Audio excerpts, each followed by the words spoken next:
ତ ପିଲାମାନେ ଯେ ପର୍ଯ୍ୟନ୍ତ ମୁଁ ତମ ସାଥିରେ ଅଛି ତୁମମାନଙ୍କୁ କାହାରିକୁ ଡରିବାର ଦରକାର ନାହିଁ। ତାପରେ +3 ର କ'ଣ +3 ର 5th ସେମିଷ୍ଟାର ଅଡ଼ିଆନ୍ସ ପିଲାମାନଙ୍କ ପାଇଁ ଗୋଟେ ଗୁରୁତ୍ୱପୂର୍ଣ୍ଣ ଭିଡ଼ିଓ, କାହିଁକିନା ପିଲାମାନେ ଯେଉଁ ତାଙ୍କର ଡିଏସି ପେପର ଗୁଡ଼ିକ ରହିଛି ହେଲା, ଡିଏସି ପେପର 1 ଏବଂ ଡିଏସି ପେପର 2 ସେଗୁଡ଼ିକରେ ତାଙ୍କର ପ୍ରାୟତଃ ଅଧିକ ଦୁର୍ବଳତା ଦେଖାଯାଏ। ବିଶେଷ କରି ତାଙ୍କର ଡିଏସି ପେପର 2 ହେଲା, ଡିଏସି ପେପର 2 ର ଯେଉଁ ତୁମର 4ଟି ୟୁନିଟ୍ ଅଛି, ସେ 4ଟା ୟୁନିଟ୍ରୁ ତୁମମାନଙ୍କୁ କ'ଣ ପଢ଼ିବାର ଅଛି ଏବଂ କ'ଣ ଏକ୍ଜାମରେ ଆସିବ। ପ୍ରାୟତଃ ପିଲାମାନଙ୍କର କ'ଣ 5th ସେମିଷ୍ଟାର ତୁମର କ'ଣ କଳାହାଣ୍ଡି ୟୁନିଭର୍ସିଟି ହଉ କି ଅନ୍ୟାନ୍ୟ ଯେଉଁ ୟୁନିଭର୍ସିଟି ଗୁଡ଼ିକ ପ୍ରାୟତଃ ଏକ୍ଜାମ ଷ୍ଟାର୍ଟ ହେଇଯାଇଥିବ ହେଲା। ତ କିଛି ପିଲାମାନେ କମେଣ୍ଟ ସେକ୍ସନରେ କହୁଥିଲେ ସାର୍ ମୋର ଏକ୍ଜାମ ଷ୍ଟାର୍ଟ ହେଇଯାଇଛି, ତ ସେମାନେ କଲ୍ ଯିବେ ଯାଇକିନା ଭଲସେ ଏକ୍ଜାମ ଦିଅନ୍ତୁ। ଆଉ ଯାହାପରେ ମାନେ ଅନେକ ସାରା ପିଲାମାନେ ଭାବୁଛନ୍ତି ଯେ ତୁମର ୟୁନିଟ୍ 1 ଏବଂ ୟୁନିଟ୍ 2, 3, 4 ମାନେ କ'ଣ ଆସିବ ହେଲା କ୍ୱେଶ୍ଚନ୍ ଗୁଡ଼ିକ, ତ ସେଗୁଡ଼ା କୁହନ୍ତୁ। ତ ପିଲାମାନେ ଫାଷ୍ଟ ତୁମର ଯେଉଁ ଶିଶୁ ସାହିତ୍ୟ ଅଛି ଏଇଟା କ'ଣ ୟୁନିଟ୍ 1 ହେଲା, ତୁମର ଡିଏସି ର ୟୁନିଟ୍ 1 ଶିଶୁ ସାହିତ୍ୟ ଅଛି। ତ ଶିଶୁ ସାହିତ୍ୟର ପିଲାମାନେ ଯେଉଁ ମୁଁ ଆଜିର ଗୋଟେ ତୁମର ଯେଉଁ କ୍ୱେଶ୍ଚନଟି ଆମେ ଆଲୋଚନା କରିବା, ଯଦି ତୁମେ ଗୋଟେ ପିଲା ସେଇ କ୍ୱେଶ୍ଚନଟା ମାନେ ପଢ଼ା କରିଦେଉଛି ତାହେଲେ ସେ 100% ରଖିକି ଆସିବ ହେଲା। ମାନେ କ'ଣ 100% ମାନେ କାହିଁକି କହିଲି ନା ତୁମର ଶିଶୁ ସାହିତ୍ୟରେ ହେଲା, ତୁମେ ଭାବନି ଯେ ପୁରା ଫୁଲରେ ହେଲା, କାହିଁକିନା ଅଲଗା ପାଇଁ ତୁମେ ଅଲଗା ପଢ଼ିଲେ ତୁମେ ଲେଖିପାରିବ, ସେଇଟା କିଛି ଅସୁବିଧା ନାହିଁ। କିନ୍ତୁ ଯଦି ତୁମେ ଶିଶୁ ସାହିତ୍ୟରେ ଭଲ ରେଜଲ୍ଟ କରିବା ପାଇଁ ଚାହୁଁଛ, ତ ଗୋଟେ କ୍ୱେଶ୍ଚନଟି ଯେଉଁଟା ଆଲୋଚନା କରିବେ ସେଇ କ୍ୱେଶ୍ଚନଟା ସବୁ ଭାବରେ ଦେଖନ୍ତୁ। ତ ସେଇଟାରେ ତୁମେ ମାନେ ଯେକୌଣସି କ୍ୱେଶ୍ଚନ ଆସିବ ହେଲା, ଶିଶୁ ସାହିତ୍ୟ ସଂଜ୍ଞା ମାଗୁ କି ତାର ସ୍ୱରୂପ ମାଗୁ କି ପ୍ରକାର ଭେଦ ମାଗୁ ତାର ପ୍ରକୃତି ମାଗୁ, ତୁମେ ଯାହା ଆସୁ ସେ ଗୋଟେ ଆନ୍ସରଟା ତୁମେ ଲେଖିଦେବ ହେଲା। କି ଗୋଟେ ଆଇଡ଼ିଆ ଦେଇଦେବି ଯାହାଫଳରେ ଗୋଟେ ପିଲା ଏକ୍ଜାମରେ ଲେଖିପାରିବ। ସେ ତୁମେ ଭାବୁଛ ଏଇଟା ମୁଁ ଯଦି ଲେଖିଦେବି କାଳେ ଭୁଲ ହେଇଯିବ, ମାନେ ତୁମେ ଜାଣିଛ ସେଇ ପାଠଟା ଶିଶୁ ବିଷୟରେ ଜାଣ ନା, ଯେଉଁ ସହିତ କି ଶିଶୁମାନଙ୍କର ହସ ଖୁସି ଦୁଃଖ ଇତ୍ୟାଦି ସବୁ ସ୍ଥାନ ପାଇଥାଏ। ଏବଂ କ'ଣ ମାନେ ଯେଉଁ ସାହିତ୍ୟ ଶିଶୁମାନଙ୍କ ପାଇଁ ବଡ଼ମାନେ ଲେଖିଥାନ୍ତି ସେଇଟା ହିଁ ଶିଶୁ ସାହିତ୍ୟ ହେଲା। ତୁମେ ଜାଣିଛ କିନ୍ତୁ ଲେଖିଲା ବେଳେ ତୁମେ ଭାବୁଛ କାଳେ ଏଇଟା ଭୁଲ ହେଇଯିବ କି, ତ ସେଇଟା ଯେଉଁ ତୁମର ଭ୍ରାନ୍ତି ଧାରଣା ଅଛି ସେଇଟା ଛାଡ଼, ମାନେ ତୁମେ ଯାହା ଭାବୁଛ ସେଇଟା ସବୁବେଳେ ଠିକ୍ ହେଲା। ତ ତୁମେ ଯାହା ଜାଣିଛ ସେଇଟା ଲେଖିବାର ଅଛି। ତ ପିଲାମାନେ ଏକ୍ଜାମ ତୁମର ଯାହା ବି ଆସୁ ହେଲା, ଏକ୍ଜାମ କ୍ୱେଶ୍ଚନ ଯାହା ବି ଆସୁ, ତ ସେଟା କିଛି ନାହିଁ। ଆଉ ଯେଉଁ କ୍ୱେଶ୍ଚନ ପ୍ୟାଟର୍ନ କଥା କିଛି ପିଲା କହୁଛନ୍ତି ଆରେ ତୁମର 11 ମାର୍କ ଆସୁ କି 15 ମାର୍କ ଆସୁ କି 100 ମାର୍କ ଆସୁ, ସେଗୁଡ଼ା ମୋର କିଛି ଯାଏ ଆସି ନାହିଁ ହେଲା। କାହିଁକିନା ଦେଖନ୍ତୁ ତୁମର ଯେତେ ମାର୍କର ଆସୁ ଆମେ ଖାଲି ଲଙ୍ଗ କ୍ୱେଶ୍ଚନଟା ଆଲୋଚନା କରିଦେବା ବାସ୍। ତୁମେ ଥରେ ବୁଝିଗଲେ ପାଠଟା ହେଲା, ତୁମେ ଥରେ ବୁଝିଲେ ସେ ଏକ୍ଜାମ ପ୍ୟାଟର୍ନ ମ୍ୟାଟର କରୁନି, ତୁମେ ଯାହା ଆସିଲେ ବି ତୁମେ ଲେଖିପାରିବ, ସବୁ ଖାତା ଫାଟି ଦେବ ହେଲା। ସେମିତି ମୁଖସ୍ଥ ପଢ଼ କିଛି ଅସୁବିଧା ନାହିଁ। ଆଉ ଯେଉଁ ଶିଶୁ ସାହିତ୍ୟର ସଂଜ୍ଞା ସ୍ୱରୂପ ବିଷୟରେ, ତ ଦେଖନ୍ତୁ ଫାଷ୍ଟ ତ ତୁମର ଇଣ୍ଟ୍ରୋଟା କ'ଣ ଲେଖିବ ହେଲା, ଇଣ୍ଟ୍ରୋଟା କ'ଣ ଲେଖିବ ଫାଷ୍ଟ ତୁମର ଯେକୌଣସି ପାଠ ହଉ, ମୁଁ କେବଳ ୟୁନିଟ୍ 1 କଥା କହୁନି 2, 3 ସେମିତି କହୁନି, ଯେକୌଣସି ପାଠ ଇଣ୍ଟ୍ରୋଟା କେମିତି ଲେଖିବ ସେଇଟା ଗୋଟେ ଆଇଡ଼ିଆ ତୁମକୁ ମାନେ ଖଟେଇତେ ପଡ଼ିବ ହେଲା। ଇଣ୍ଟ୍ରୋଟା ଯଦି ତୁମେ ଭଲସେ ଲେଖିବନି ତାହେଲେ ତୁମେ ନଲେଜ ତୁମ ପାଖରେ ଯେତେ ଥାଉ ତ କାଟିଦେବେ ହେଲା। ଇଣ୍ଟ୍ରୋଟା ତୁମେ ଭଲସେ ଲେଖିବାର ଅଛି। ଆଉ ତୁମେ ମଝିରେ ଯାହା ପୁରାଅ, ତ ମାନେ ଯାହା ପୁରାଅ ମାନେ କି ମାନେ ସେ ଟପିକ୍ ରିଲେଟେଡ୍ ପଢ଼େଇତେ ହେବ ନା, ତ ତାମାନେ ଦେଖ ଯଦି ତୁମେ ଇଣ୍ଟ୍ରୋଟା ହିଁ ଯଦି ଖରାପ ସେ ଲେଖିବ ଆଉ ତାହେଲେ କ'ଣ ଇମ୍ପ୍ରେସନଟା ତୁମମାନଙ୍କର ଖରାପ ଆସିବ, ରେଜଲ୍ଟ ତ ଆହୁରି ଖରାପ ଆସିବ। ତ ସେଥିପାଇଁ କହୁଛି ଜାଣନ୍ତୁ ଇଣ୍ଟ୍ରୋଟା କେମିତି ବନା ହୁଏ, ମୁଁ ସେଇଟା କହୁଛି ହେଲା। ଶିଶୁ ସାହିତ୍ୟ ଶିଶୁ ପାଇଁ ଉତ୍ତମ ଶିଳ୍ପୀ ତୁଲ୍ୟ, ତ ନିହାତି ଭାବରେ ଯେଉଁ ଶିଶୁ ସାହିତ୍ୟ ଶିଶୁମାନଙ୍କ ପାଇଁ ଉତ୍ତମ ଶିଳ୍ପୀ, ତ ସହିତ ଉତ୍ତମ ଶିଳ୍ପୀ ମାନେ କ'ଣ ଶିଳ୍ପୀ ମାନେ ଶିଳ୍ପୀର କାର୍ଯ୍ୟ କ'ଣ ଗୋଟେ ଶିଶୁଟିକୁ ତିଆରି କରିଥାଏ। ଯେମିତି ଧର ଗୋଟେ ମନ୍ଦିର ତିଆରି କରିଥାଏ, ଗୋଟେ ମାନେ ମୂର୍ତ୍ତି ତିଆରି କରିଥାଏ ହେଲା, ମାନେ ବିଭିନ୍ନ ପ୍ରକାର ତିଆରି ଜିନିଷ ତିଆରି କିଏ କରନ୍ତି ଶିଳ୍ପୀ ମାନେ।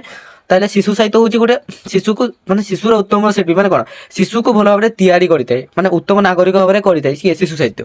ତ ଦେଖନ୍ତୁ ଶିଶୁମାନଙ୍କର ମନ ସବୁବେଳେ ନରମ କମଳ ଠିକ୍ କାଦୁଅ ପଡ଼ି ହୋଇଥାଏ। କାଦୁଅ ଯେପରି ତବେ ମାନେ କାଦୁଅରୁ ଯେମିତି ଧର ଆମେ କାଦୁଅ ନରମ ଥିବ ଆମେ ସେଠି ଗଣେଶ ମୂର୍ତ୍ତି ଗୋଟେ ତିଆରି କରିଦେବା, ଦେନ୍ ଗୋଟେ ମାଠିଆ ତିଆରି କରିଦେବା, ଦେନ୍ ଗୋଟେ ସରସ୍ୱତୀ ମୂର୍ତ୍ତି ଦୁର୍ଗା ମୂର୍ତ୍ତି ମାନେ ଅନେକ ସାରା ମୂର୍ତ୍ତି ତିଆରି କରିପାରିବା ଯଦି ମାନେ କ'ଣ ମାଟି ଯେତେବେଳେ କୋମଳ ଥିବ। ସେଇପରି ଶିଶୁଟି କ'ଣ ଶିଶୁର ଯେତେବେଳେ ଶିଶୁଟି ଗୋଟେ ଜନ୍ମ ହୁଏ ସେ ପୁରା କୋମଳ ଥାଏ। ଆମେ ଶିଶୁକୁ ଯେପରି ଭାବରେ ଗଢ଼ି ପାରିବା ସେ ସେପରି ଭାବରେ ଗଢ଼ିବ। ଯଦି ଗାର୍ଡ଼ିଆନ୍ ମାନେ ଚାହିଁବେ ଯେ ଆମ ପିଲା ଡକ୍ଟର ହଉ ସେମାନେ ଡକ୍ଟର କରିପାରିବେ, କି ଇଞ୍ଜିନିୟର ଚାହିଁବେ ଇଞ୍ଜିନିୟର କରିପାରିବେ। ସେଇ ଭାବରେ ଅନେକ ସାରା କ'ଣ ସେଇ ଶିଶୁରୁ ହିଁ ଗୋଟେ ପିଲାର ମାନେ ଭବିଷ୍ୟତ ତଳି ହୋଇଥାଏ। ତା ସହିତ ନରମ ଅବସ୍ଥାରେ ମାଟି କାଦୁଅରୁ ଯେପରି କୁମ୍ଭାର ବିଭିନ୍ନ ପ୍ରକାର ରୂପ ଦେଇଥାଏ, ଠିକ୍ ସେଇପରି ଭାବରେ ଶିଶୁର ମନ ମାନେ ମନକୁ ପରିବର୍ତ୍ତନ କରିପାରନ୍ତି। ଏବଂ ଦେଖନ୍ତୁ କାଦୁଅ ଶୁଖିଗଲେ ତାକୁ ପରିବର୍ତ୍ତନ କରିବା ସମ୍ଭବ ହୋଇଥାଏ। ତ ଦେଖନ୍ତୁ ଶିଶୁଟି ଯେତେବେଳେ KG1 KG2ରେ ଥିବ ସେତେବେଳେ ଯଦି ତୁମେ ଧର ତାକୁ ଶିଶୁ ମନ୍ଦିର ପଢ଼ିବ କି ତାକୁ ସରକାରୀ ସ୍କୁଲରେ ପଢ଼ିବ କି ତାକୁ ସାଇନ୍ସ ପଢ଼ିବ ଆର୍ଟ୍ସ ପଢ଼ିବ, ତ ସେଗୁଡ଼ା ତୁମେ ଦେଖନ୍ତୁ ତୁମେ ଶିଶୁରୁ ମାନେ ସାନ ବେଳୁ ତାକୁ ସେଇଭଳି ଭାବରେ ତାକୁ ପଢ଼େଇତେ ହେବ ହେଲା। ଆଉ ଯଦି ତୁମେ ଶିଶୁଟି ଗୋଟେ ବଡ଼ ହେଇଯିବ ତାପରେ ତାକୁ କିଛି କରିପାରିବ କି ହେଲା, ସିଏ ତାର ଯେତେବେଳେ 18-19 ବୟସ ହେଇଯିବ ଗୋଟେ ସେତେବେଳେ କ'ଣ ସେତେବେଳେ ଶିଶୁ ହେଇକି ରହିବ କି ନା, ସେତେବେଳେ ନାଗରିକ ହେଇଯିବ, ସେତେବେଳେ ତାକୁ କିଛି କରିପାରିବ ଗଢ଼ି ପାରିବ କି ନା, ସେତେବେଳେ ସେ ଆଉ ଗଢ଼ି ହେବ ନାହିଁ। ତ ସେଇ କଥା ଏଠାରେ କୁହା ହେଲା। ତେଣୁ ଶିଶୁ ସାହିତ୍ୟକ ଶିଶୁର ମନୋଭାବକୁ ଦୃଷ୍ଟିରେ ରଖି ଉତ୍ତମ ଚରିତ୍ର ଗଠନ ପାଇଁ ନିଜର ସୃଷ୍ଟିରେ ଭରି ଦେଇଥାନ୍ତି ମୂଲ୍ୟବାନ ତଥ୍ୟ। ତାହେଲେ କ'ଣ ଯେଉଁ ଶିଶୁ ସାହିତ୍ୟ ଗୁଡ଼ିକ ରଚନା ହେଇଥାଏ ସେଇ ଶିଶୁ ସାହିତ୍ୟ ଗୁଡ଼ିକରେ ମାନେ କିଛି ଲେଖା ଏମିତି ଦେଇଥାନ୍ତି ଯାହାଫଳରେ ସେମାନେ ଶିଶୁ ଗୁଡ଼ିକ ପଢ଼ିକି ତାର ମନକୁ ସେମାନେ ମାନେ କ'ଣ ମନକୁ ମନକୁ ଏବଂ ତାର ଚିନ୍ତା ଚେତନାକୁ ବୃଦ୍ଧି କରିଥାଏ। ତ କିପରି ଭାବରେ ଦେଖନ୍ତୁ, ତେଣୁ ଶିଶୁ ସାହିତ୍ୟିକ ଶିଶୁର ମନୋଭାବକୁ ଦୃଷ୍ଟିରେ ରଖି ଉତ୍ତମ ଚରିତ୍ର ଗଠନ ପାଇଁ ନିଜର ସୃଷ୍ଟିରେ ଭରି ଦେଇଥାନ୍ତି ମୂଲ୍ୟବାନ ତଥ୍ୟ। ତ ନିହାତି ଭାବରେ ଯେଉଁମାନେ ଶିଶୁଟି କିପରି ଭାବରେ ଧର ଆମ ଦେବତାଙ୍କ ବିଷୟରେ କ'ଣ ସେଇଟା ଲେଖା ହେଇଥାଏ, ତାହେଲେ କ'ଣ ସେମାନେ ଶିଶୁମାନେ ଜାଣିବେ ଯେ ଏଇ ଠାକୁରଙ୍କୁ ମାନେ କ'ଣ ଭକ୍ତି କରିବେ, ତା ସହିତ ନୀତି ନିୟମ କ'ଣ ଭୁଲ କ'ଣ ଠିକ ସେଗୁଡ଼ା ସବୁ ଶିଶୁ ସାହିତ୍ୟ ଲେଖା ହେଇଥାଏ। ଆଉ କ'ଣ ଯେଉଁ ଖରାପ ଜିନିଷରୁ ଶିଶୁମାନଙ୍କୁ ଦୂରେଇ ରଖିବା ପାଇଁ ସେମାନେ ମାନେ ଖୁବ୍ ଭଲ ଭଲ ଲେଖିଥାନ୍ତି ହେଲା। ମାନେ ଶିଶୁ କିପରି ଭଲ ରାସ୍ତାରେ ଯିବ। ଶିଶୁ ସାହିତ୍ୟକୁ ବୁଝିବାର ବା ସମୀକ୍ଷା କରିବାର ଶକ୍ତି ଛୋଟ ଶିଶୁମାନଙ୍କର ନଥାଏ। ଆଉ କ'ଣ ସାହିତ୍ୟକୁ ବୁଝିବାର ବା ସମୀକ୍ଷା କରିବାର ଶକ୍ତି ଛୋଟ ଶିଶୁମାନଙ୍କର ନଥାଏ। ତ ନିହାତି ଭାବରେ ଯେଉଁ ଛୋଟ ଛୋଟ ଶିଶୁମାନେ ଅଛନ୍ତି ସେମାନେ କ'ଣ ଡାଇରେକ୍ଟ ସାହିତ୍ୟ ତାକୁ ଯଦି ଗୋଟେ ନାଟକଟା କହିଦେବ ନେ ପଢ଼, ସେ ପଢ଼ିପାରିବ କି? ଆଉ ସେ ତ ମୁଣ୍ଡରେ ଅୱାଜ ନଥିବ, ତେଣୁ କରି କ'ଣ ମାନେ ସେଗୁଡ଼ା ତାଙ୍କ ମାନେ ତାଙ୍କ ମୁଣ୍ଡରେ ପଶିବନି। ତେଣୁ କ'ଣ ତାହେଲେ କ'ଣ ଶିଶୁମାନଙ୍କ ପାଇଁ ଗୋଟେ ଏମିତି ପାଠ ଦରକାର ଯେଉଁଟାକି ଶିଶୁମାନଙ୍କୁ ଭଲ ଲାଗିବ ହେଲା। ଯଦି ତାଙ୍କ ସାଙ୍ଗରେ ମାନେ ତାଙ୍କ ଦୈନନ୍ଦିନ କାର୍ଯ୍ୟ ସାଙ୍ଗରେ ଯେଉଁଟାକି ଲିଙ୍କ୍ ଥିବ, ଯେମିତିକି ଶିଶୁମାନେ ହସନ୍ତି ଖେଳନ୍ତି ବୁଲନ୍ତି, ଆଉ ସେତେବେଳେ ଯଦି ତାଙ୍କୁ କ'ଣ ଫ୍ୟୁଚର କଥା ଲେଖିଦେବ ଯେ ଏମିତି କାମ କରିବ, ଏମିତି ହଳ କରିବ, ଇଏ କରିବ, ସେ ସେମାନେ ବୁଝିପାରିବେ କି ନା? କାହିଁକିନା ଶିଶୁମାନଙ୍କର ମନ କ'ଣ ସବୁବେଳେ ପିଲାମାନଙ୍କର ମନ ଗୋଟେ ବଡ଼ ଲୋକର ମନ ସବୁବେଳେ ସେମ୍ ନଥାଏ ହେଲା। ତେଣୁ ଶିଶୁମାନଙ୍କର ଚିନ୍ତା ଓ ଚେତନା ଭିନ୍ନ ହୋଇଥାଏ। ସିଏ କ'ଣ ଖେଳିବା ପାଠ ପଢ଼ିବା ହେଲା, ବାସ୍ ସେତିକି ହିଁ ଜାଣେ, ଖାଇବା ପିଇବା ଖେଳିବା ପାଠ ପଢ଼ିବା। ତେଣୁ ସେମାନଙ୍କ ନୀତି ସମ୍ପନ୍ନ କରିବା ପାଇଁ, ସେମାନଙ୍କର ମନୋରଞ୍ଜନ ତଥା ସେମାନଙ୍କର ମଣିଷ ପଣିଆର ଉଦ୍ରେକ ପାଇଁ ଯେଉଁ ସାହିତ୍ୟ ରଚିତ ହୋଇଥାଏ ତାହାକୁ କ'ଣ କୁହାଯାଏ? ତାହାକୁ ହିଁ ଶିଶୁ ସାହିତ୍ୟ କୁହାଯାଏ ହେଲା। ମାନେ ତ ନିହାତି ଭାବରେ ତାର ମଣିଷ ପଣିଆ କୋଉଟା ଭୁଲ କ'ଣ ଅଛି, ଯଦି ରାସ୍ତା ମାନେ ବହି ଗୁଡ଼ିକ ଥାଏ ରାସ୍ତାର ବାମ ପଟେ ଚାଲ, ଯେ ଧର ଯେମିତି ଥାଇନି ନା ଯେଉଁ ଦ୍ୱିତୀୟ କ୍ଲାସରେ କି ତୃତୀୟ କ୍ଲାସରେ ବହିରେ ଥାଏ, ଧର ଏମିତି କୂଅରୁ ପାଣି ମିଳୁଥିବ ଦେଇକି କୂଅ ଉପରେ ଠିଆ ହବ ନା ଭୁଲ, ତାପରେ ସେମିତି ଚପଲ ପିନ୍ଧିକି ଲାଇନ୍ ସଜାଉଥିବ ଠିକ, ଚପଲ ଖୋଲିକି ଲାଇନ୍ ସଜାଉଥିବ ଭୁଲ। ତ ସେଗୁଡ଼ା କାହିଁକି ଦେଇଥାଏ ନା ଗୋଟେ ଶିଶୁ ସେ ଜାଣିପାରିବ ଯେ କୋଉଟା ଭୁଲ କୋଉଟା ଠିକ ହେଲା, ସେଥିପାଇଁ ସେଗୁଡ଼ା ଦେଇଥାଏ। ତାପରେ ସେ କ'ଣ ଶିଶୁ ସାହିତ୍ୟର ସ୍ୱଜ୍ଞ ବିଷୟ ଜାଣିବା ହେଲା। ଫାଷ୍ଟ ତମେ ଇଣ୍ଟ୍ରୋଟା ଲେଖିଦେଲ ସେପରି ଭାବରେ, ମାନେ ମୁଁ ଯାହା ବି କିଛି କହିଲି ତୁମେ ସେଇ ଦୃଷ୍ଟିରୁ ତୁମେ ନିଜେ ବନେଇକି ଲେଖ। ଆରେ ଏଗୁଡ଼ା କିଛି ଘୁଷିବାର ନାହିଁ, ତୁମେ ନିଜେ ଅନ୍ ରାଇଟିଂ କର। +3 ହେଲନି, ମୁଁ ବାରମ୍ବାର କହିଛି ତୁମେ ଯେତେ ପାରିବ ଅନ୍ ରାଇଟିଂ କର। ତୁମେ ବହିକୁ କେବେ କପି କରିବନି ହେଲା। ବହିରେ ଆହୁରି ତୁମକୁ ମାନେ ଖରାପ ଦେଇଛି, ତୁମେ ଚାହିଁଲେ ଆହୁରି ଭଲ ଲେଖିପାରିବ, ତୁମର ମାଇଣ୍ଡ ସେଟ୍ ମ୍ୟାଚୁର ହେଇଛି। ତାପରେ ଦେଖନ୍ତୁ ଶିଶୁ ସାହିତ୍ୟର ସଂଜ୍ଞା। ଶିଶୁ ସାହିତ୍ୟ କହିଲେ ଶିଶୁମାନଙ୍କର ଦ୍ୱାରା ରଚିତ ସାହିତ୍ୟ ନୁହେଁ, ବରଂ ଶିଶୁମାନଙ୍କ ପାଇଁ ରଚିତ ସାହିତ୍ୟକୁ ବୁଝାଏ। ତାହେଲେ କ'ଣ ଶିଶୁ ସାହିତ୍ୟ କହିଲେ ଆମେ କ'ଣ ବୁଝୁ ନା ଶିଶୁ ସାହିତ୍ୟ କ'ଣ ଶିଶୁମାନେ ଲେଖିଥାନ୍ତି କି?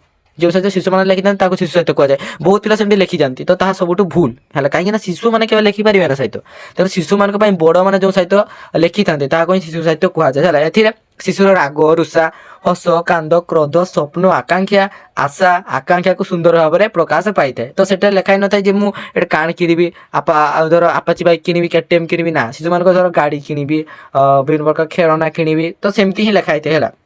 ଯାହାଫଳରେ କ'ଣ ମାନେ ଶିଶୁ ସାଙ୍ଗରେ ଯେଉଁଟା ସମ୍ପର୍କୀୟ ଥିବ, ଆରେ ବାଇକ୍ ତ ସେ ଚଲେଇ ପାରିବନି, ତ ସେଗୁଡ଼ା ଲେଖା ହେଇକି ଲାଭ କ'ଣ? ତେଣୁକରି ଶିଶୁମାନଙ୍କର ଯେଉଁଟାକି ସ୍ୱପ୍ନ ଥିବ ବା କଳ୍ପନା ଥିବ, ଆଶା ଆକାଂକ୍ଷା, ସେଗୁଡ଼ା ସବୁ ସ୍ଥାନ ପାଇଥାଏ ଶିଶୁ ସାହିତ୍ୟମାନଙ୍କରେ। ବାସ୍ ତମେ ଯେମିତି ଭଲସେ ବୁଝିବ ସେଇପାଇଁ ବୁଝଉଛି ହେଲା, ଆଉ କିଛି ନାହିଁ। ତାପରେ ଇଂରାଜୀ ଭାଷାରେ ଶିଶୁ ସାହିତ୍ୟ କ'ଣ କୁହାଯାଏ? Children literature. ଏଇଟା ଗୋଟେ ସର୍ଟ କ୍ୱେଶ୍ଚନ୍, ଭାବ ଯେ ଏଇଠି ଗୋଟେ 1 ମାର୍କ ହେଲା। ଇଂରାଜୀ କ'ଣ ତାହେଲେ କ'ଣ ଶିଶୁ ସାହିତ୍ୟ କ'ଣ ନା ଇଂରାଜୀ ଭାଷାରେ ଶିଶୁ ସାହିତ୍ୟ କ'ଣ କୁହାଯାଏ? ଚିଲଡ୍ରେନ୍ ଲିଟରେଚର ବୋଲି କୁହାଯାଇଛି। କ'ଣ ଚିଲଡ୍ରେନ୍ ଲିଟରେଚର। ତାପରେ ଆସିଲା କ'ଣ ଦେଖନ୍ତୁ, ଓଡ଼ିଆରେ କେତେକ ସମାଲୋଚକ ଏହାକୁ ପିଲାଙ୍କର ସାହିତ୍ୟ ବା ବାଳ ସାହିତ୍ୟ ବୋଲି କହିଥାନ୍ତି। କିଏ ନା ଓଡ଼ିଶାରେ କେତେକ ସମାଲୋଚକ ଯେଉଁମାନେ କି ସମାଲୋଚନା କରନ୍ତି, ସେମାନେ ଶିଶୁ ସାହିତ୍ୟକୁ ଗୋଟେ ପିଲାଙ୍କ ସାହିତ୍ୟ, କାହିଁକିନା ପିଲାମାନଙ୍କ ପାଇଁ ଲିଖିତ ହୋଇଥାଏ ନା, ତା ଅର୍ଥ ବାଳକ ସାହିତ୍ୟ କ'ଣ ବାଳ ସାହିତ୍ୟ ବୋଲି କୁହାଯାଇଥାଏ। ତାପରେ କ'ଣ ଶିଶୁ ସାହିତ୍ୟର ସଂଜ୍ଞା ଦେବାକୁ ଯାଇ ସମାଲୋଚକ ଡକ୍ଟର ମନୀନ୍ଦ୍ର ମହାନ୍ତି କୁହନ୍ତି ଯେ ମାନେ ଦେଖନ୍ତୁ ସମସ୍ତେ ତ ସେମ୍ ସଂଜ୍ଞା ଦେଇନଥାନ୍ତି, କାହିଁକିନା ତମେ ପଢ଼ିଥିଲ ଆଗରୁ ହେଲା, ସମସ୍ତଙ୍କର ମତ ସବୁରେ ଭିନ୍ନ ଭିନ୍ନ ଥାଏ। ସେଭଳି ଶିଶୁମାନଙ୍କର ମନୋରଞ୍ଜନ ତଥା ଜ୍ଞାନାର୍ଜନ ପାଇଁ ଯେଉଁ ପୁସ୍ତକ ଗୁଡ଼ିକ ଉଦ୍ଦିଷ୍ଟ ତାହାକୁ ବିସ୍ତୀର୍ଣ୍ଣ ଅର୍ଥରେ ଶିଶୁ ସାହିତ୍ୟ ନାମରେ ଅଭିହିତ କରାଯାଇଥାଏ। ଏହା କିଏ କହିଛନ୍ତି ନା ସମାଲୋଚକ ଡକ୍ଟର ମନୀନ୍ଦ୍ର ମହାନ୍ତି। ସେ କ'ଣ କହିଛନ୍ତି ନା ଶିଶୁମାନଙ୍କର ମନ ବା ତଥା ଜ୍ଞାନାର୍ଜନ ମନୋରଞ୍ଜନ ତଥା ମାନେ ଶିଶୁମାନଙ୍କର କିପରି ଭାବେ ତାର ଏଣ୍ଟରଟେନମେଣ୍ଟ ହେଇଥିବ, ତା ସହିତ କିଛି ନଲେଜ ମିଳୁଥିବ, ତ ସେଥିପାଇଁ ଯେଉଁ ପୁସ୍ତକ ଗୁଡ଼ିକ ଲିଖିତ ହୋଇଥାଏ ତାହାକୁ ହିଁ ଶିଶୁ ସାହିତ୍ୟ କୁହାଯାଏ। ଏଟା କିଏ କହିଛନ୍ତି? ସମାଲୋଚକ ଡକ୍ଟର ମନୀନ୍ଦ୍ର ମହାନ୍ତି। ବାସ୍ କିଏ କ'ଣ କହିଛନ୍ତି ସେଗୁଡ଼ା ତମର ବାସ୍ ଦରକାର ହେଲା, ସେଇଟା ମନେ ରଖ। ତମର ସଂଜ୍ଞା ତମେ ଲେଖିଦେବ କିଏ କ'ଣ କହିଛନ୍ତି ହେଲା। ଓଡ଼ିଶାର ବିଶିଷ୍ଟ ଶିଶୁ ସାହିତ୍ୟିକ ଶିଶୁ ସାହିତ୍ୟର ସଂଜ୍ଞା ଦେବାକୁ ଯାଇ କହନ୍ତି ଯେ ଶିଶୁ ମନ ଲାଖିବା କ'ଣ ଆନନ୍ଦ ଓ ଆଲୋକ ବିତରଣ କରୁଥିବା ସବୁ ଲେଖା ବା ଶବ୍ଦ ଶିଶୁ ସାହିତ୍ୟ ପଦବାଚ୍ୟ। ତାହେଲେ କ'ଣ ଶିଶୁମାନଙ୍କର ଆନନ୍ଦ ମାନେ ଯେଉଁ ଶବ୍ଦ ଦେଖିଲେ ବା କ'ଣ ଯେଉଁ କିଛି ବହି ପଢ଼ିଲେ ଶିଶୁମାନଙ୍କୁ ଆନନ୍ଦ ବା ମଜା ଲାଗୁଥିବ ତାହା ହିଁ ଶିଶୁ ସାହିତ୍ୟ।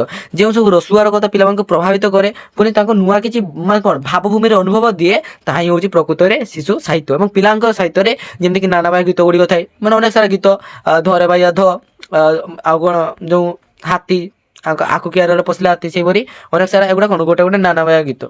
ତାପରେ ଦେଖିବା କ'ଣ ଦେଖନ୍ତୁ তোমার ଏନସାଇକ୍ଲୋପିଡ଼ିଆ ବ୍ରିଟାନିକା ଅନୁସାରେ ଯେଉଁ ଶିଶୁ ସାହିତ୍ୟ ସ୍ୱର୍ଗୀୟ ଦେବାକୁ ଯାଇ କହିଛନ୍ତି ଯେ ଏଇଟା ଜଣାପଡ଼ୁନି ଏଇଟା କ'ଣ ହେଲା କି ଟୋଟାଲ ଦେଖାଯାଉନି। ତାପରେ ଦେଖନ୍ତୁ ଯେଉଁ ଶିଶୁ ସାହିତ୍ୟକ ରାମପ୍ରସାଦ ମହାନ୍ତି ହେଲା ସେ କ'ଣ କହିଛନ୍ତି ନା ଶିଶୁର ଭାବନା କଳ୍ପନା ଆଶା ଆକାଂକ୍ଷା ରାଗ ରୁଷା ରୁଚି ଆଦର ସ୍ୱର ପରି ଯେଉଁ ଜ୍ଞାନ ଲାଭ ପାଇଁ ଜିଜ୍ଞାସାର କ'ଣ ନା ସରି ହଁ ଜ୍ଞାନ ଲାଭ ପାଇଁ ଜିଜ୍ଞାସାର ଅଭିବ୍ୟକ୍ତି ହିଁ ହେଉଛି ଶିଶୁ ସାହିତ୍ୟ ହେଲା। ସେଥିରେ ତୁରନ୍ତ ଶିଶୁମାନଙ୍କର ପାଇଁ ଉଦ୍ଦିଷ୍ଟ ଏବଂ ବୟସ୍କମାନଙ୍କ ଦ୍ୱାରା ରଚିତ ସାହିତ୍ୟକୁ ଶିଶୁ ସାହିତ୍ୟ କହୁ ଆମେ ଜାଣିଛେ। ଏବଂ ଶିଶୁ ଗୀତ କାହାଣୀ ଶଙ୍କାର ପ୍ରଫେସର ଜଗନ୍ନାଥ ମହାନ୍ତି କ'ଣ କହିଛନ୍ତି ନା ଦେଖନ୍ତୁ ପ୍ରତ୍ୟେକ ଭାଷା ସାହିତ୍ୟର ଆଦି ଜନନୀ ହେଉଛି ଶିଶୁ ସାହିତ୍ୟ। ତ ନିହାତି ଭାବରେ ଯେକୌଣସି ଭାଷା ହଉ ମାନେ ଧର ଇଂରାଜୀ ଭାଷାରେ ଇଂରାଜୀ ଅଛି ଇଂରାଜୀରେ ଶିଶୁ ସାହିତ୍ୟ ଅଛି ସାଂସ୍କୃତ ଭାଷାରେ ତାର ଶିଶୁ ସାହିତ୍ୟ ଅଲଗା ଅଛି ତାହା କ'ଣ ତାହା ହେଉଛି ଆଦି ଜନନୀ। ଜନନୀ ମାନେ କିଏ ମା ହେଲା। ତ ଏହା ସରଳ ମନର ସହଜ ଆତ୍ମପ୍ରକାଶ ଓ ମଣିଷ ପ୍ରାଥମିକ ଅବସ୍ଥାରେ ଯେମିତି ଶିଶୁ ପ୍ରତ୍ୟେକ ଭାଷାର ଆଦିମ ଅବସ୍ଥା ସେହିପରି ଭାବରେ ଶିଶୁ ସାହିତ୍ୟ। ତାପରେ ଆସିଲା ଏନସାଇକ୍ଲୋପିଡ଼ିଆ ବ୍ରିଟାନିକା ଅନୁସାରେ ଅଛି ଯେ ଶିଶୁ ସାହିତ୍ୟ ହେଉଛି ପାଠ୍ୟପୁସ୍ତକ ବ୍ୟତୀତ ଶିଶୁମାନଙ୍କର ପାଇଁ ଗୋଟେ ସ୍ୱତନ୍ତ୍ର ଭାବରେ ଲିଖିତ ପୁସ୍ତକ ବା ସମୂହ ବୟସ୍କମାନଙ୍କର ପାଇଁ ଲିଖିତ ହୋଇଥାଏ। ତାର କ'ଣ ମାନେ ସରି ବୟସ୍କମାନଙ୍କ ପାଇଁ ଲିଖିତ ହୋଇଥାଏ ମାତ୍ର ଶିଶୁମାନଙ୍କ ଦ୍ୱାରା ପଠିତ ଅନେକ ଗ୍ରନ୍ଥ ମଧ୍ୟ ଏଥିରେ ଅନ୍ତର୍ଭୁକ୍ତ ହୋଇଥାଏ। ତାପରେ ସେ ସମାଲୋଚକ ଡକ୍ଟର ଉପେନ୍ଦ୍ର କୁମାର ଜେନା ସିଏ କ'ଣ କହିଛନ୍ତି ନା ଶିଶୁ ସାହିତ୍ୟ ଶିଶୁର ଅତି ନିଜର ଏକାନ୍ତ ଆପରାଣ ଏବଂ ତାର ସମସ୍ତ ଆବେଗର ପ୍ରତିଫଳନ ଏହି ସାହିତ୍ୟରେ ଭିତରେ ଦେଖାଯାଇଥାଏ। ସେ ନିଜକୁ ଏହି ସାହିତ୍ୟ ଭିତରେ କ'ଣ ହରାଇ ଦେଇ ପୁଣି ଆବିଷ୍କାର କରେ ଏବଂ ଗୋଟିଏ ଅତି ସୁନ୍ଦର ଓ ଭଲ ମଣିଷ ପ୍ରତିଛବିରେ। ଡକ୍ଟର ବସନ୍ତ କିଶୋର ସାହୁ କ'ଣ କହିଛନ୍ତି ତାପରେ ଡକ୍ଟର ନିତ୍ୟାନନ୍ଦ କ'ଣ କହିଛନ୍ତି ଏଗୁଡ଼ା ତୁମେ ନିଜେ ଭିଡ଼ିଓଟାକୁ ପଲ୍ସ କରିକି ନିଜେ ପଢ଼ ହେଲା ସେଗୁଡ଼ାକୁ କହୁନି। ତାପରେ ଟିକେ ସ୍ୱରୂପ ଆଡ଼କୁ ଯିବା। ସ୍ୱରୂପଟା କ'ଣ ଅଛି ଦେଖନ୍ତୁ ଶିଶୁର କମଳବତୀ ମନକୁ ସଜାଡ଼ି ଭବିଷ୍ୟତ ଉତ୍ତମ ନାଗରିକ ରୂପରେ ଗଢ଼ି ତୋଳିବାରେ ଶିଶୁ ସାହିତ୍ୟର ଭୂମିକା କ'ଣ ପ୍ରମୁଖ ଭୂମିକା ଗ୍ରହଣ କରିଥାଏ ଏବଂ ଶିଶୁମାନଙ୍କର ଯେମିତି ଶିଶୁମାନଙ୍କ ମନରେ ଅସୀମ ସାହସ ଧୈର୍ଯ୍ୟ ହେଲା ଦୟା ପ୍ରବଣତା ସେବା ଆଦି ମହନୀୟ ଗୁଣର ସଞ୍ଚାର ଶିଶୁ ସାହିତ୍ୟ ହିଁ କରିଥାଏ। ଯେଉଁ ସାହସ ମଧ୍ୟ ସୃଷ୍ଟି କରିଥାଏ ହେଲା। ତାପରେ ଦେଖନ୍ତୁ ଶିଶୁଟି ଚାଟ ସାରି ଯିବା ପୂର୍ବରୁ ଅଥବା ଅକ୍ଷର ଶିଖିବା ପୂର୍ବରୁ ମୌଖିକ ସାହିତ୍ୟକୁ ଆପଣେଇଥାଏ। ତ ନିହାତି ଭାବରେ ଯେଉଁ ଶିଶୁଟି ଯେଉଁ ଧର ମା ବାପା ଯିଏ ବି ହଉ ଘର ପରିବାର ଯିଏ ଯେମିତି କଥାଟି କହିଥାଏ ସେ ତାକୁ ମାନେ ସିଏ ବି ସେଇ କଥାଟା କହିବା ପାଇଁ ଚେଷ୍ଟା କରିଥାଏ। ତ ସେଇପରି ଭାବରେ ଗୋଟେ ଶିଶୁଟି ମାନେ କ'ଣ କଥା କହିବା ଶିଖିଥାଏ। ତ ସେଇ ମୌଖିକ ସାହିତ୍ୟ ମଧ୍ୟରେ ଅନ୍ତର୍ଭୁକ୍ତ ଯେମିତିକି ମା ଜେଜେମାଙ୍କର କଣ୍ଠ ନିଃସୃତ ଗୀତ ସମୂହ ହେଲା ଯେଉଁ ମା ଜେଜେମାନେ ଗୀତ ଗାଇଥାନ୍ତି ବିଭିନ୍ନ ପ୍ରକାର ନାନା ବାୟା ଗୀତ ଗୁଡ଼ିକ। ତ ଏହି ଦୃଷ୍ଟିରୁ ବିଚାର କଲେ ମା ହେଉଛନ୍ତି ଶିଶୁ ସାହିତ୍ୟର ପ୍ରଥମ ସ୍ରଷ୍ଟା। ତାହେଲେ ଶିଶୁ ସାହିତ୍ୟର ପ୍ରଥମ ସ୍ରଷ୍ଟା କିଏ ନା ମା ହେଲା। ଓଡ଼ିଆ ସାହିତ୍ୟରେ ଲୋକ ସାହିତ୍ୟ ପରମ୍ପରାର ନାନା ବାୟା ଗୀତକୁ ଶିଶୁ ସାହିତ୍ୟ ରୂପରେ ଗ୍ରହଣ କରାଯାଇଛି କିନ୍ତୁ ଓଡ଼ିଆ ସାହିତ୍ୟରେ ଶିଶୁ ସାହିତ୍ୟ ପରମ୍ପରାର କ'ଣ ଯେଉଁ ନାନା ବାୟା ଗୀତ ରହିଛି ତାହାକୁ ଶିଶୁ ସାହିତ୍ୟ ରୂପରେ ଗ୍ରହଣ କରାଯାଇଛି। ନାନା ବାୟା ଗୀତ ଗୁଡ଼ିକ ଯେମିତି ବର୍ତ୍ତମାନ କହୁଥିଲି ଯେଉଁ କ'ଣ ଯେଉଁ ମା ମାନେ ଗାଲି ଗାଇଥାନ୍ତି ହେଲା ଯେଉଁ ବିଭିନ୍ନ ପ୍ରକାର ଧରା ସେଇଗୁଡ଼ା ହେଲା ମା ପିଲାଙ୍କୁ ବୁଝାଇ ସୁଝାଇ ଖୁଆଇବା ବା ଶୁଆଇବା ପାଇଁ ସମାପନ କରିଥାଏ। ତ ନିହାତି ଭାବରେ ବର୍ତ୍ତମାନ ସବୁ ମୋବାଇଲ ଆସିଯାଇଛି ପିଲା କାନ୍ଦୁଛି ଫୋନଟା ଧରେଇ ଦେଉଛନ୍ତି କିନ୍ତୁ ଆଗରୁ ତ ସେଗୁଡ଼ା କିଛି ନଥିଲା। ତ ପିଲାମାନଙ୍କର ଏଣ୍ଟରଟେନମେଣ୍ଟ ପାଇଁ ମା ତ ଯାହା ହେଲେ କିଛି କରୁଥିବେ ତ ସେଥିରେ କ'ଣ କରୁଥିବେ ନା କିଛି ପିଲାମାନଙ୍କ ପାଇଁ ଗୋଟେ ସଙ୍ଗୀତ ଗାଉଥିବେ ଯେଉଁ ଗୀତ ଶୁଣିଲା କି ପିଲାଟି କାନ୍ଦ ବନ୍ଦ କରିଦେବ ହେଲା। ଯଦି ସେ ପିଲାଟି ଖାଉନଥିବ ଖାଇବା ଉପରେ ଗୋଟେ ଗୀତ ଗାଇଦେବେ। ତାପରେ ଯଦି ପିଲାଟି ଶୋଉନଥିବ ଶୋଇବା ଉପରେ ଗୀତ ଗୋଟେ ଗାଇଦେବେ ଯେ କ'ଣ ଧର ଆସୁଛି କିନ୍ତୁ ଅନେକ ସାରା ଗୀତ ଅଛି ସେଗୁଡ଼ା ମୁଁ ଜାଣିନି। ତ ସେହିପରି ଭାବରେ ଗୀତ ଗୁଡ଼ିକ ଥାଏ ହେଲା। ସମାଲୋଚକ ଏହି ଗୀତକୁ ଛୁଆ ଭୁଲାଣିଆ ଗୀତ ମା ଗୀତ ତାପରେ କ'ଣ ପିଲା ଖେଳ ଗୀତ ବୋଲି ନାମିତ କରିଥାନ୍ତି ଏବଂ ଏହି ଗୀତ ଗୁଡ଼ିକ ଅର୍ଥ କିଛି ନଥିଲେ ବି ଶିଶୁକୁ ଆନନ୍ଦ ଦେଇଥାଏ ଯେମିତିକି ଧରେ ବାଇ ଚଢ଼େଇ ସେଇଟା ହେଲା। ତାପରେ ଆସିଲା ଶିଶୁ ଶିକ୍ଷା ଓ ମନୋବିଜ୍ଞାନ ଉପରେ ଗୁରୁତ୍ୱ। ତ କାହିଁକି ହେଲା ଏଇଟା ହେଲା ଶିଶୁ ସାହିତ୍ୟର ସ୍ୱରୂପ ହେଲା। ସ୍ୱରୂପଟା ତୁମେ ନିହାତି ମନେ ରଖ ତୁମ ସ୍ୱରୂପ କେତେଟା ଅଛି ନା ତୁମର ମନେ ରଖ। ତ ପିଲାମାନେ ତୁମର କେତେ 1 2 3 4 5 6 7 8 9 10 11ଟା ପାଖାପାଖି ତୁମର ସ୍ୱରୂପ ଅଛି ହେଲା। ସ୍ୱରୂପ ତୁମେ ମନେ ରଖ। ସ୍ୱରୂପ ମନେ ରଖିଲେ ତୁମେ ଆରାମସେ ଏଗୁଡ଼ା ଖାଲି ପଏଣ୍ଟ ମନେ ରଖ ହେଲା। ଆଉ ଏଗୁଡ଼ା ତୁମେ ମୁଁ ବୁଝେଇଦେବି ହେଲା କିଛି ନାହିଁ।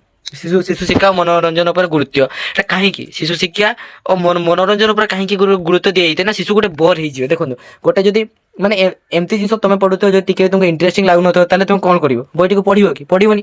ସେଇଭଳିଆ ଗୋଟେ ଶିଶୁଟି ହେଲା ଯଦି ତାକୁ ବୋରିଂ ଲାଗିବ ମଜା ଲାଗିବନି ତ ସେ ପଢ଼ିବ କାହିଁକି। ତେଣୁକରି ମନୋରଞ୍ଜନ ମଧ୍ୟ ଦରକାର। ତେଣୁକରି ଯେଉଁ ବର୍ଣ୍ଣବୋଧ ଗୁଡ଼ିକରେ ଯେଉଁ ଅନ୍ୟାନ୍ୟ ଯେଉଁ ବହି ଗୁଡ଼ିକରେ ଯେଉଁ ବିଭିନ୍ନ ପ୍ରକାର ଚିତ୍ର ଗୁଡ଼ିକ ଥାଏ ସେ ଲେଖା ସହିତ ସେ ଚିତ୍ର ଗୁଡ଼ିକ ସେଇଠି ଚିପକା ହେଇଥାଏ ଯାହାଫଳରେ କି ଗୋଟେ ଶିଶୁଟି ଦେଖିବ ତାକୁ ମଜା ଲାଗିବ ସେ ପଢ଼ିବ। ତ ବୁଝିଲ ତ ସେଇପାଇଁ ନା ମନୋରଞ୍ଜନ ଉପରେ ଗୁରୁତ୍ୱ ଦିଆଯାଇଥାଏ। ମୁଖ୍ୟତଃ ଶିଶୁ ସହିତ ଶିଶୁର ମନୋରଞ୍ଜନ ସୃଷ୍ଟି କରିବା ସହିତ ନୈତିକ ଶିକ୍ଷା ଆଧାରିତ ହେବା ଆବଶ୍ୟକ। ନୈତିକ ଶିକ୍ଷା କେବଳ ମାନେ ଖାଲି ବହି ପାଠ ପଢିଲେ ତାହା ନୁହେଁ। ନୈତିକ ଶିକ୍ଷା ମାନେ କ'ଣ, ଯେମିତି କୋଉଟା ଭୁଲ କୋଉଟା ଠିକ ହେଲା, ଗୁରୁଜନଙ୍କ ପ୍ରତି ସମ୍ମାନ ଦିଅ, ଏମିତି କଲେ ଲାଇନ ସଟ୍ ଖାଇବନି, ଯେମିତି ଛାତରୁ ଗୁଡ଼ି ଉଡାଉନି, ପଡ଼ିଆରୁ ଗୁଡ଼ି ଉଡାଉ, ସେଇଟା କ'ଣ ନୈତିକ ଶିକ୍ଷା ହେଲା। ସେଗୁଡ଼ା ଜାଣିଲେ ହିଁ ଗୋଟେ ଶିଶୁଟି ଭବିଷ୍ୟତରେ କିଛି ବିପଦରେ ପଡ଼ିବନି। କାରଣ କୋମଳମତି ଶିଶୁଟିର ମନ ନେଇ ଶିଶୁ ଅବସ୍ଥାରୁ ହିଁ ଗଢ଼ି ହୋଇଥାଏ।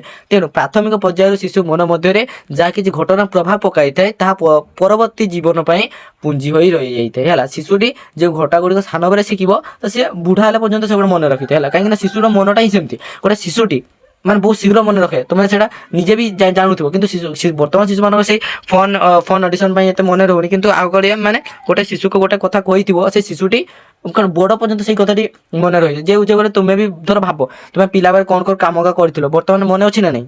ତ କିଛି ଲୋକ ଭୁଲିଥିବେ, କିନ୍ତୁ ପ୍ରାୟତଃ ଲୋକମାନଙ୍କର ମନେ ଥାଏ ସେଗୁଡ଼ା ହେଲା।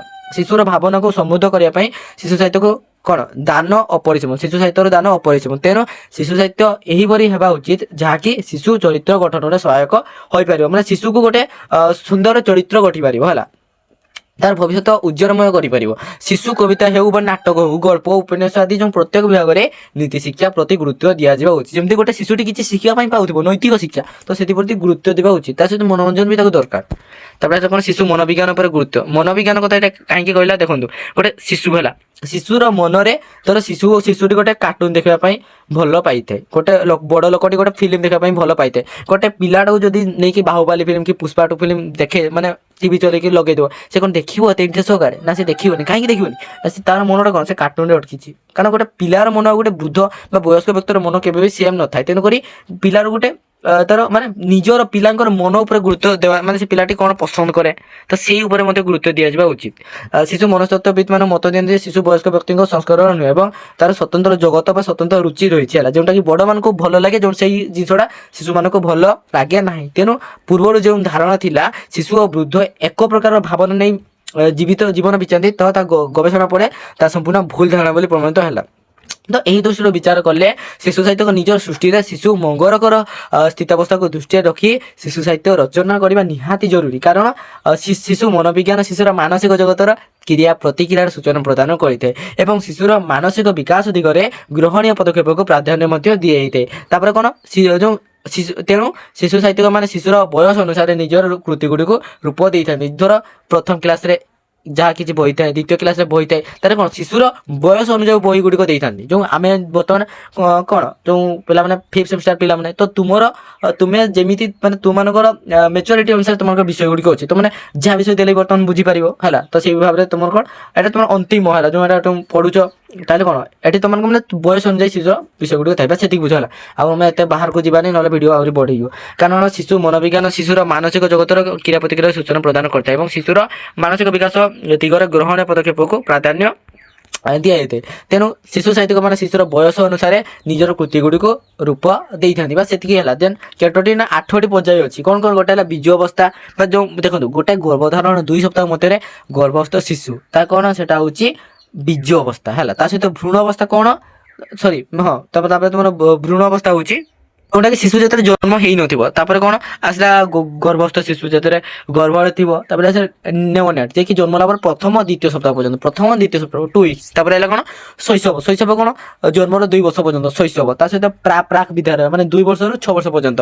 ଆସିଲା ମଧ୍ୟବର୍ତ୍ତୀ ବିଦ୍ୟାଳୟ ଶିଶୁ 9 ବର୍ଷରୁ 12 ବର୍ଷ ପର୍ଯ୍ୟନ୍ତ। ତା ସହିତ ନିମ୍ନ ବିଦ୍ୟାଳୟ ଶିଶୁ 12 ବର୍ଷରୁ 15 ବର୍ଷ ପର୍ଯ୍ୟନ୍ତ, ସେଟା ହେଉଛି ନିମ୍ନ ବିଦ୍ୟାଳୟ ଶିଶୁ ହେଲା। 8ଟି ପର୍ଯ୍ୟାୟରେ ବିଭକ୍ତ କରାଯାଇଛି। ବିଶେଷ କରି ଶିଶୁ ସାହିତ୍ୟିକ ପ୍ରାକ୍ ବିଦ୍ୟାଳୟ ଶିଶୁମାନଙ୍କ ଠାରୁ ନିମ୍ନ ବିଦ୍ୟାଳୟ ଶିଶୁ ପର୍ଯ୍ୟନ୍ତ କ'ଣ ପାଇଁ ଉଦ୍ଦିଷ୍ଟ।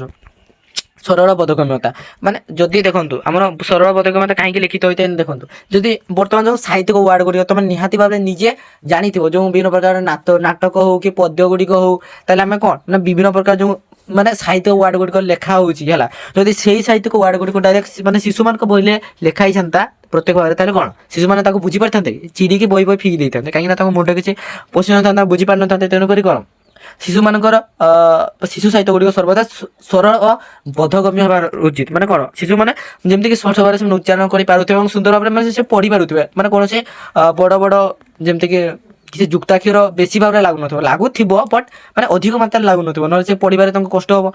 ଶିଶୁ ସାହିତ୍ୟରେ ଛୋଟ ଆବେଗ, ସୁକୋମଳ ସରଳ ଶବ୍ଦର ବ୍ୟବହାର ଏବଂ ପ୍ରକାଶ ଭଙ୍ଗୀର ଲାଳିତ ଶିଶୁମାନଙ୍କ ସପକ୍ଷରେ ଗ୍ରହଣଯୋଗ୍ୟ ହୋଇଥାଏ। କାରଣ ସରଳ ଓ ବୋଧଗମ୍ୟ ରଚନା ଶିଶୁକୁ ମୁଗ୍ଧ ଓ ଆନନ୍ଦିତ କରିଥାଏ। ସେ ଦୃଷ୍ଟିରୁ ନାନାବାଇ ଗୀତ ଠାରୁ ଆରମ୍ଭ କରି ବିଭିନ୍ନ ଯେଉଁ ପରିରାଜ୍ୟର କାହାଣୀ ବେଶ କଣ ରସଗ୍ରାହୀ ହୋଇଥିବାରୁ ଏହା ଶିଶୁକୁ ଆଦରଣୀୟ ହୋଇଥାଏ। ତାପରେ କଣ ଆଣ୍ଡରସନଙ୍କର ପରୀ କାହାଣୀ ସାରା ବିଶ୍ୱରେ ଆଜି ବେଶ ଆଦୃତ ହୋଇଥାଏ। ତାହା ତାହା ସାରା ବିଶ୍ୱରେ କଣ 145ଟି ଭାଷାରେ ଅନୁଦିତ ହୋଇଥିଲା। କଣ ମାନେ ଅନୁଦିତ ମାନେ କଣ ଯୋଉ ମାନେ ବିଭିନ୍ନ ପ୍ରକାର ଭାଷା ଯୋଉ ମିଷ୍ଟର ବିଷ୍ଟ କର ଅନେକ ସାରା ଭାଷାରେ ଥାଇ ଭିଡ଼ିଓ ସେହିପରି ଭାବରେ ହେଲା ଅନୁଦିତ ହୋଇଥାଏ। ଏବଂ ଏହିପରି ହାରି ପଟର ମଧ୍ୟ ଅଧିକ ଲୋକପ୍ରିୟତା ହାସଲ କରିଛି। ତାପରେ ଆସିଲା କଣ ଓଡ଼ିଆ ଶିଶୁ ସାହିତ୍ୟରେ ସରଳ ବୋଧଗମ୍ୟ ରଚନା ଶିଶୁମାନଙ୍କ ପାଇଁ ମାନେ କଣ ଅଧିକ ଆଦର ହୋଇପାରିଛି ହେଲା। ଏଟା ଯୋଉ ଶିଶୁ ଗୀତ ଗୁଡ଼ିକ ଆରେ ଜନ୍ମାମୁ ସରଗ ଶଶୀ ସରି ନା ଆରେ ଜନ୍ମାମୁ ଆସମଗର ଖାଇବାକୁ ଦେବି ଲବଣୀ ସ୍ୱର ସେଇ ସୁର ଖାଲି ତୁମ ଗୀତ ଟିକେ ଅଲଗା ଲେଖିପାରୁଛନ୍ତି। ତ ପିଲାମାନେ ତୁମେ ବି ଆଇଡ଼ିଆ ଲଗେଇକି ଟିକେ ମାନେ ଖାଲି ସେ ସୁରଟା ମନେ ରଖିବ ବାସ୍ ତାପରେ ତୁମେ ଲେଖିପାରିବ କିଛି ଅସୁବିଧା ନାହିଁ। ତାପରେ ହେଲେ କଣ ଶିକ୍ଷଣୀୟ ବିଷୟବସ୍ତୁ ସହିତ ସାମାଜିକ ମୂଲ୍ୟବୋଧ ଉପରେ ଗୁରୁତ୍ୱ ସାମାଜିକ ମୂଲ୍ୟବୋଧ ଉପରେ କାହିଁକି ଗୁରୁତ୍ୱ ଦିଆଯିବା ନା ଦେଖନ୍ତୁ ଶିଶୁ ଶିକ୍ଷା ଓ ମୂଲ୍ୟବୋଧ ଭିତ୍ତିକ ଶିଶୁ ସାହିତ୍ୟ ହିଁ ଏକ ସୁସ୍ଥ ଶିଶୁର ମାନସିକ ଗଠନ ସହାୟକ ହୋଇଥାଏ। ତେଣୁ ସମାଜରେ ଘଟୁଥିବା ଘଟଣା ପ୍ରବାହ ସହିତ ପରିଚିତ ହେବା ପାଇଁ ଶିଶୁଟି ଶିଶୁ ସାହିତ୍ୟରେ ଶିକ୍ଷା କରିଥାଏ ହେଲା। ତାପରେ କଣ ଜାତୀୟ ସଂଗତି ଶିଶୁ ସାହିତ୍ୟର ଅନ୍ୟ ଏକ ଲକ୍ଷଣ ବିଷୟ ତାହେଲେ କଣ ଶିଶୁମାନଙ୍କର ପ୍ରାଥମିକ ପର୍ଯ୍ୟାୟରେ ଯୋଉ ଜାତୀୟ ଚିନ୍ତା ଚେତନା ଦ୍ୱାରା ଉଦ୍ବୁଦ୍ଧ କଲେ ପରବର୍ତ୍ତୀ ସମୟରେ ଶିଶୁଟି ଜାତୀୟତା ପ୍ରେମର ଅଭିମନ୍ତିତ ହୋଇ ଦେଶ ଜାତିର ବିକାଶରେ ନିଜକୁ ନିୟନ୍ତ୍ରିତ କରିପାରିବ ହେଲା। ତାପରେ କଣ ହାସ୍ୟରସର ଅବତାରଣା ହାସ୍ୟରସାତ୍ମକ ଶିଶୁ ସାହିତ୍ୟ ଶିଶୁକୁ ଆନନ୍ଦ ପ୍ରଦାନ କରିବା ସହିତ ତାକୁ ନାନା ବିଷୟରେ ସଚେତନ ମଧ୍ୟ କରାଇଥାଏ। ହାସ୍ୟରସ ପରିବେଷଣ ତାପରେ କଣ ବୁଢା ବୁଢୀ ଅଜାଇ ନିର୍ବୋଧ ଚରିତ୍ର ମାଧ୍ୟମରେ ଆରମ୍ଭ କରି ପଶୁ ପକ୍ଷୀ ନିର୍ଜୀବ ବସ୍ତୁ ମଧ୍ୟରେ ମାନବତ୍ୟ ଆରୋପ କରି ମଧ୍ୟ କରାଇଥାଏ। ଓଡ଼ିଆ ସାହିତ୍ୟରେ ଅନେକ ହାସ୍ୟରସାତ୍ମକ ଶିଶୁ ସାହିତ୍ୟ ରହିଛି। ତାପରେ କଣ ଲୋକକଥିତ ଭାଷାର ଗୁରୁତ୍ୱ ଆରୋପ ଶିଶୁଟି ପ୍ରଥମେ ନିଜର କଣ ମାର ଭାଷାକୁ ଗ୍ରହଣ କରିଥାଏ। ଧର ଗୋଟେ ମାଟି ତାର ଗାଉଁଲି ଭାଷା ବ୍ୟବହାର ବିଭିନ୍ନ ପ୍ରକାର ଯେମିତିକି ଆଦିବାସୀ କଥା ହଉ କି ଯୋଉ ବାଲେଶ୍ୱରୀଆ ଭାଷା ହଉ ମୟୂରଭଞ୍ଜିଆ ଭାଷା ହଉ ସେ ପ୍ରଥମେ ତାଙ୍କ ମାର ଭାଷାକୁ ହିଁ ଗ୍ରହଣ କରିଥାଏ। ପରେ ସେ ବାହାର ପରିବେଶ ସହିତ ମିଶିଥାଏ। ତାପରେ ସେ ଓଡ଼ିଆ ହିନ୍ଦୀ କି ଯାହା ବି ହଉ ତମର ଇଂଲିଶ ଭାଷା ଶିଖିଥାଏ। ତେଣୁ ତା ମଧ୍ୟରେ ଲୋକକଥିତ ଭାଷା ପ୍ରତି ଆଦର ଥାଏ। ତ ନିହାତି ଭାବରେ ଆଦର ରହିବା ଦରକାର ହେଲା। ତ ଏହି ଦୃଷ୍ଟିକୋଣରୁ ବିଚାର କଲେ ଶିଶୁ ସାହିତ୍ୟ ଭାଷାରେ ଲୋକକଥିତ ଭାଷା ନିହାତି ହେବା ଜରୁରୀ। ତାପରେ କଣ ବର୍ଣ୍ଣନାତ୍ମକ ଶୈଳୀ ଅପେକ୍ଷା ଆତ୍ମକଥନ ଶୈଳୀ କିମ୍ବା କଥୋପକଥନ ଶୈଳୀର ଗୁରୁତ୍ୱ ଆରୋପ କୋମଳମତି ଶିଶୁ ପକ୍ଷରେ ବର୍ଣ୍ଣନାତ୍ମକ ଶୈଳୀ ପାଠ କରିବା କ୍ରାନ୍ତିକର ହୋଇଥାଏ ଏବଂ କଥୋପକଥନ ଶୈଳୀ ଦ୍ୱାରା ସ୍ୱାଭାବିକତା ରକ୍ଷା ହେବା ସଙ୍ଗେ ସଙ୍ଗେ ସାହିତ୍ୟକୁ ସତ୍ୟ ଓ ଜୀବନ୍ତ ପରି ପିଲାମାନେ ଅନୁଭବ କରିଥାନ୍ତି। ତାପରେ ଚରିତ୍ର ଗଠନ ଉପରେ ଗୁରୁତ୍ୱ ଆରୋପ ଶିଶୁ ସାହିତ୍ୟରେ ଶିଶୁର ଚରିତ୍ର ଗଠନ ଉପରେ ଗୁରୁତ୍ୱ ଦିଆଯାଇଥାଏ। କାରଣ ଉପଯୁକ୍ତ ପରିବେଶ ସହିତ ଉପାଦେୟ କଥା ଶିଶୁର ମନକୁ ପବିତ୍ର କରିଥାଏ ଏବଂ କଣ ନିର୍ମଳ ଚରିତ୍ର ଗଠନରେ ସହାୟକ ହୋଇଥାଏ। ଏଥିପାଇଁ ଧ୍ରୁବ ପ୍ରହ୍ଲାଦ ଆଦି ବହୁ ପୌରାଣିକ ଚରିତ୍ର ମାନଙ୍କୁ ନେଇ ଶିଶୁ ସାହିତ୍ୟ ରଚିତ ହୋଇଥାଏ। ତାପରେ କଣ ଆଧ୍ୟାତ୍ମିକ ଚେତନା ସ୍ଫୁରଣ ସାମ୍ପ୍ରତିକ ସମୟରେ କଣ ତୁମର ଭୋଗବାଦ ମଣିଷକୁ ଆଧ୍ୟାତ୍ମିକ ଚେତନା ଠାରୁ ଦୂରେଇ ନେଉଛି। ତ ଯାହାଫଳରେ କି ମଣିଷ ପାପ କରିବାକୁ ମଧ୍ୟ କୁଣ୍ଠାବୋଧ କରୁନାହିଁ। ତେଣୁ ଶିଶୁଟି ଯଦି ପ୍ରାଥମିକ ଅବସ୍ଥାରେ ଯଦି ଈଶ୍ୱରଙ୍କର ସ୍ଥିତି ଅବସ୍ଥିତି ସମ୍ପର୍କରେ ଜ୍ଞାନ ହରଣ କରିଥାଏ ତେବେ ସେ ବସ୍ତୁବାଦୀ ଜୀବନଠାରୁ ଦୂରେଇ ରହିଥାଏ ଏବଂ ଏହି ଦୃଷ୍ଟିକୋଣ ବିଚାର କଲେ ଶିଶୁ ସାହିତ୍ୟରେ ଆଧ୍ୟାତ୍ମିକ ବାତାବରଣ ସୃଷ୍ଟି ହେବା ପାଇଁ ବିଭିନ୍ନ ପୌରାଣିକ କାହାଣୀ ଚରିତ୍ରର ମହନୀୟତାକୁ ପ୍ରକାଶ କରିବା ଉଚିତ। ତାପରେ ଆସିଲା କଣ ନା ପରିସ୍ଥିତି ଓ ପରିବେଶ ପ୍ରତି ସଚେତନତା। ତ ନିହାତି ଭାବରେ ଯୋଉ ଘଡ଼ଘଡ଼ି ସମୟରେ କିପରି ଭାବରେ ତମାନେ କଣ ନିଜକୁ ସୁରକ୍ଷା ଦେଇପାରିବ ଭୂମିକମ୍ପ ସମୟରେ କିପରି ବଞ୍ଚିପାରିବ ବନ୍ୟା ସମୟରେ କିପରି ଭାବରେ ବଞ୍ଚିପାରିବ ତାହେଲେ କଣ ସେଗୁଡ଼ା ହେଉଛି ପରିବେଶ ପ୍ରତି ସଚେତନତା ହେଲା। ଶିଶୁ ସାହିତ୍ୟ ସମକାଳୀନ ପରିବେଶ ଓ ପରିସ୍ଥିତି ନିଜକୁ କଳେବର ସ୍ଥାନ ଦେବା ଉଚିତ କାରଣ ଶିଶୁଟିର ନିଜର ପାରିପାର୍ଶ୍ୱିକ ପରିବେଶ ଓ ପରିସ୍ଥିତି ସହିତ ପ୍ରତ୍ୟକ୍ଷ ପରୋକ୍ଷ ଭାବରେ ସମ୍ପର୍କ ରହିଥାଏ ଏବଂ ଏହା ଦ୍ୱାରା ଶିଶୁ ସାହିତ୍ୟକୁ ଶିଶୁଟି ସହଜରେ ଗ୍ରହଣ କରିଥାଏ। ଏତଦବ୍ୟତୀତ ଶିଶୁ ସାହିତ୍ୟର ସୌନ୍ଦର୍ଯ୍ୟର ପ୍ରତି ଗୁରୁତ୍ୱାରୋପ ଏବଂ ଦେଶର ପରମ୍ପରା ସଂସ୍କୃତି ଆଚାର ବ୍ୟବହାରକୁ ସ୍ଥାନ ଦେବା ଉଚିତ। ଶିଶୁ ସାହିତ୍ୟରେ ଭଲ ମନ୍ଦ ଦର୍ଶାଇ ସତ୍ୟର ଜୟ ଏବଂ ଅସତ୍ୟର ଅନାଜୟ ପରାଜୟର ଏହି ଧରଣର ପ୍ରତିଷ୍ଠା କରାଇବା ଏବଂ କଣ ବିଭିନ୍ନ ପ୍ରକାର ନୈତିକ ଶିକ୍ଷା ଦେବା ଆବଶ୍ୟକ। ଶିଶୁର ମାନସିକ ଦକ୍ଷତା ବୃଦ୍ଧି ପାଇବା ସହିତ ଶିଶୁଟି ଭବିଷ୍ୟତରେ ସୁନାଗରିକ ହେବାରେ ମଧ୍ୟ ସହାୟକ ହୋଇଥାଏ। ତାପରେ ଆମେ ଆଜିର ଭିଡ଼ିଓ ରଖୁଛି ତମର ଅନେକ ସମୟ ହେଇଗଲା ହେଲା। ଆଉ ଗୋଟେ ମାନେ ନେକ୍ସଟ ଭିଡ଼ିଓ କରିବା ଯାହାଦ୍ୱାରା ପ୍ରକାର ଭେଦଟା ବି ସାରିଦେବା ହେଲା। ତ ଆମେ ଭାବିଥିଲି ଗୋଟେ ଭିଡ଼ିଓରେ ସାରିଦେବି ତ ଭିଡ଼ିଓଟା ତୁମର ବହୁତ ଲଙ୍ଗ ହେଇଗଲା ଆଉ ଏତେ ଲଙ୍ଗ ହେଲେ ତ ତୁମମାନେ କେହି ଦେଖନ୍ତିନି ତ ତେଣୁକରି ରଖୁଛି। ଜୟ ଜଗନ୍ନାଥ ଜୟ ହିନ୍ଦ।